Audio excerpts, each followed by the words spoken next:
A wild elephant placed her dying baby on Robert's porch and begged him to save her. The baby had minutes to live, and Robert had no medical training, no equipment, and no idea if he could stop her from dying.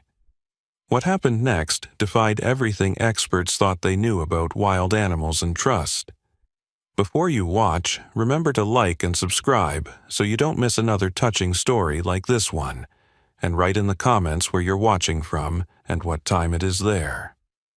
Robert had lived at the edge of Amboseli National Reserve in Kenya for 12 years, but nothing had prepared him for this moment. A wild elephant, powerful enough to destroy his cabin in seconds, stood at his porch. And she wasn't alone. Using her trunk with heartbreaking gentleness, she lifted her dying baby and placed her on Robert's wooden porch, right at his feet. Then she stepped back and waited, her eyes locked on his. She was giving him her child, trusting him with her baby's life, because she knew her baby was dying, and this was her last hope. Robert's coffee cup fell from his hand, shattering on the wooden floor. The baby elephant's breathing was getting weaker. Minutes, maybe less. He dropped to his knees beside the tiny creature. Her skin was ice cold, soaked with blood and sweat. The bite wounds were deep, savage, the work of hyenas or lions. The baby had been attacked when separated from the herd. Both back legs were definitely broken, bones probably shattered, the torn ear still bleeding fresh. But worst of all, the deepest wound was badly infected, swollen, pus oozing out with the foul smell of dying tissue. This baby needed a veterinarian, needed surgery, needed equipment Robert didn't have. The nearest clinic was over 10 kilometers away, and this baby elephant looked like she had minutes, not hours. Robert looked up at the mother elephant standing watch. Every instinct screamed at him to go inside, close the door, stay safe. A stressed mother elephant could kill him instantly. But those eyes. In those eyes he saw what every mother, human or animal, felt. Desperate love for a dying child. He couldn't turn away. Robert nodded to the mother elephant, as if she could understand. Then he ran inside. His satellite phone, where was it? His hands shook as he grabbed it from the desk. No cell signal existed here, but satellite phones always worked. He found Dr. Daniel Harper's number, a veterinarian at the wildlife rescue station. The phone rang. Once, twice. "Answer, please answer." Daniel Harper's sleepy voice came through. "Hello?" Robert's words poured out, rushed, desperate. "Daniel, it's Robert Clark. I need help now. A wild elephant brought her dying baby to my cabin. The baby's been attacked, both legs broken, infected bite wounds everywhere. She's barely breathing. I don't know what to do." Silence. "Daniel. Robert, are you serious? Wild elephants don't do that. They don't bring their babies to humans. I'm looking at her right now. She's dying. Daniel, minutes maybe. What do I do?" Daniel's voice changed, became focused. "Describe the wounds, everything." Robert described it all while staring at the baby elephant through the open door. "Keep her warm, that's critical," Daniel said. "She's losing body heat. Don't give solid food. Try water. And if you have soft fruit like mashed banana, give her that. Small amounts. Her stomach can't handle anything heavy." "That's it? She's dying. I'm calling Sarah right now. She's an elephant specialist. We'll get medicine and come immediately. But Robert, it's 3 hours from here. You have to keep her alive until then." 3 hours. Robert looked at the baby elephant. She might not have 3 minutes.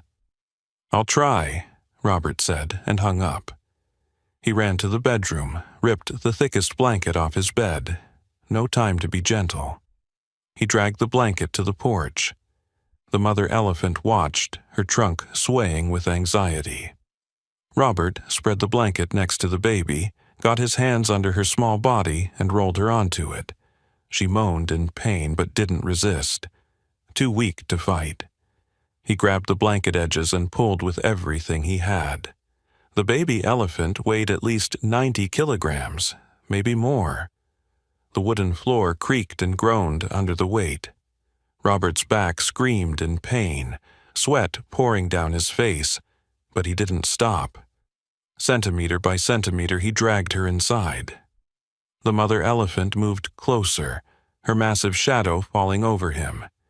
His heart hammered, but he kept pulling. If she wanted to attack, she would have already. Finally, the baby was inside on the floor of his small living room. Robert collapsed, gasping for air. "Get up, no time to rest." He grabbed clean towels and warm water from the kitchen. The torn ear was still bleeding badly. He pressed a towel hard against it. The baby moaned, but barely moved. That terrified him most. She wasn't fighting, wasn't resisting. Her body was shutting down. He ran to his medicine cabinet. Gauze, alcohol, pain pills, antibiotics for humans. But dosages for an elephant? He didn't dare risk it. His hands were shaking as he grabbed bananas from the kitchen. He mashed one with a fork, added warm water, mixed it into a thin liquid. He knelt beside the baby elephant, carefully lifted her head, and dripped the mixture into her mouth. Nothing. No response.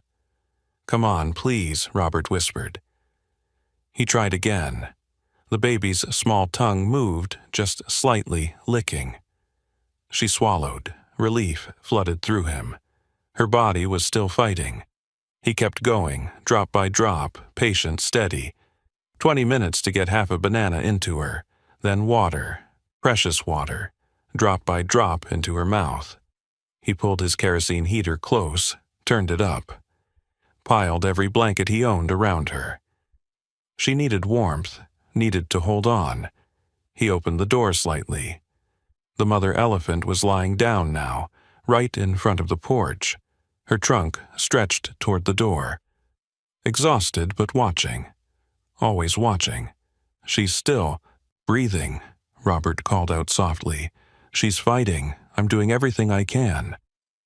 The mother elephant's trunk waved once, gently. Time crawled. Every 15 minutes, Robert gave the baby more water, more mashed banana. He checked her breathing constantly, touched her skin to monitor her temperature. The sun climbed higher. The morning dragged on. Then, around midday, a miracle. The baby elephant's front leg twitched. Robert's head snapped up. A few seconds later, her eyes opened slightly, just a crack. She moaned softly. "That's it," Robert whispered, tears filling his eyes. "Keep fighting, don't give up." The baby looked at him, her eyes still cloudy but aware.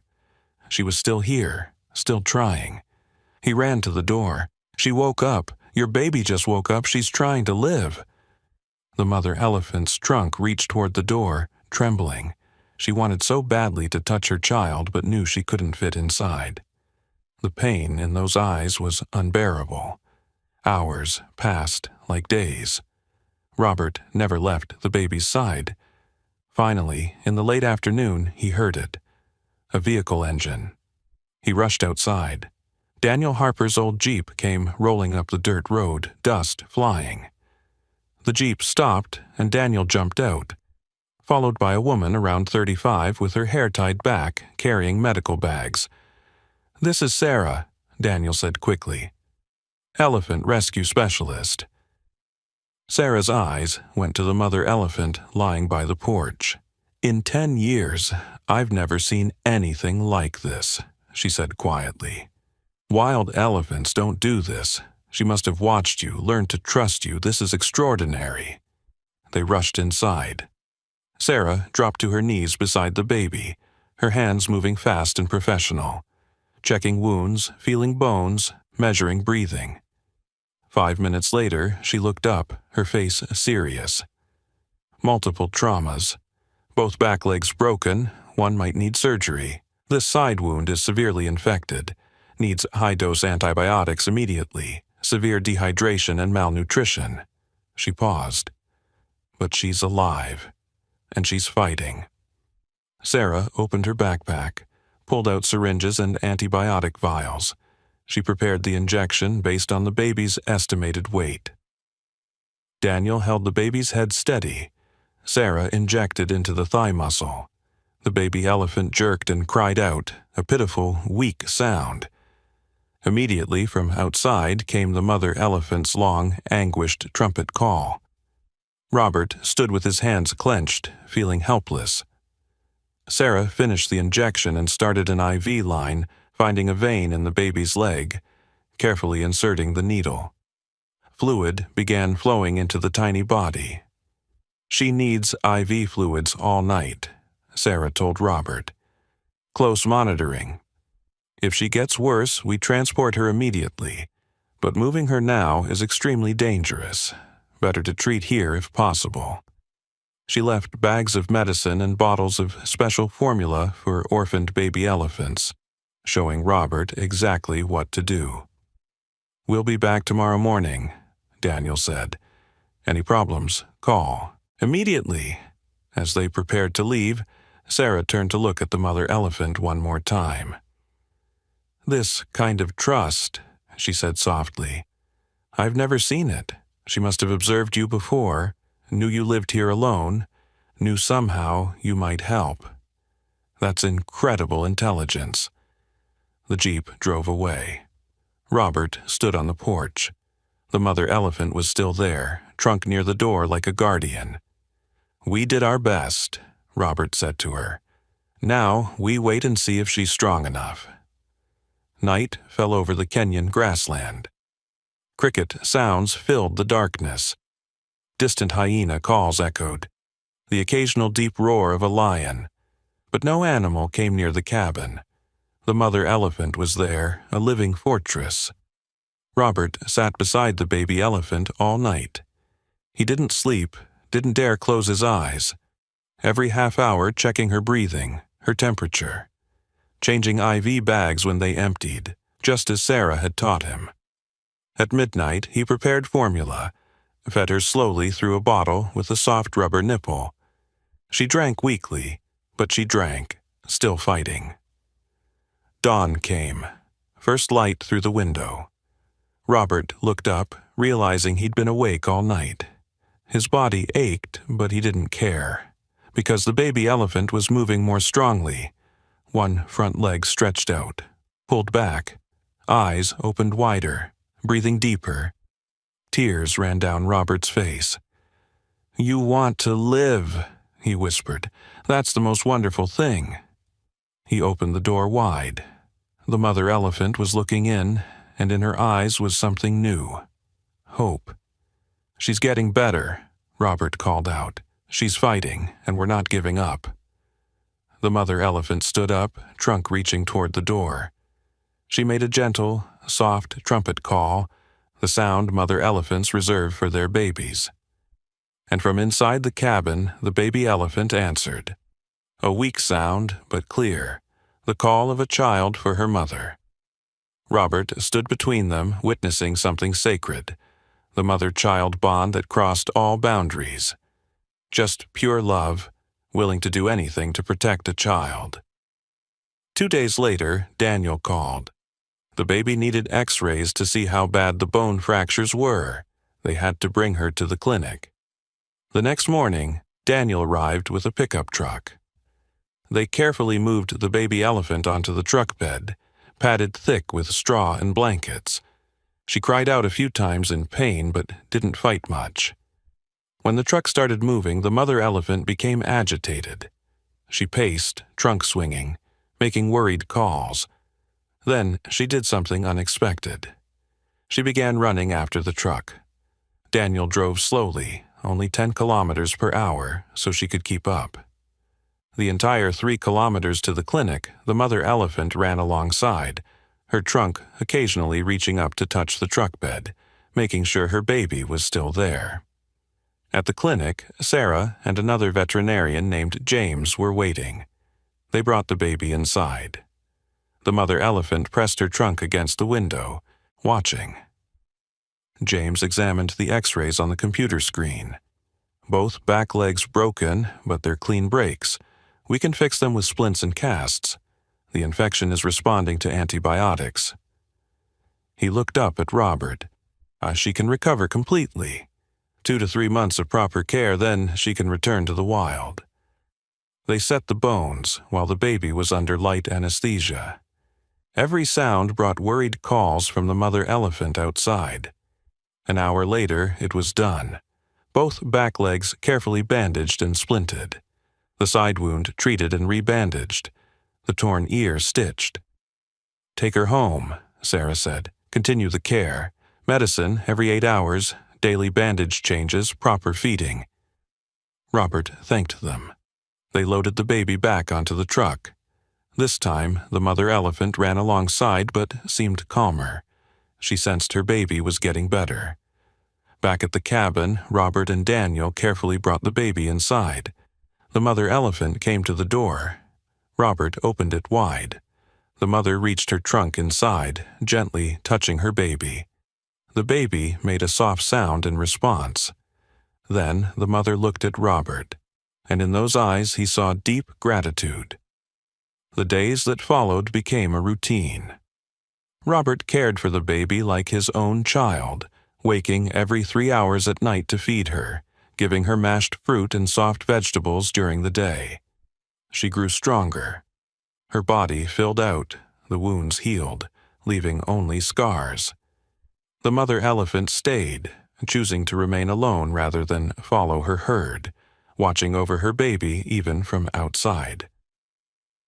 3 weeks later, the baby elephant stood up for the first time on her healing legs, wobbly, unsteady, but standing.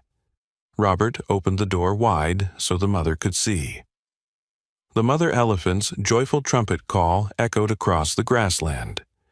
From that day, the baby progressed rapidly, walking farther each day, growing stronger, eating more.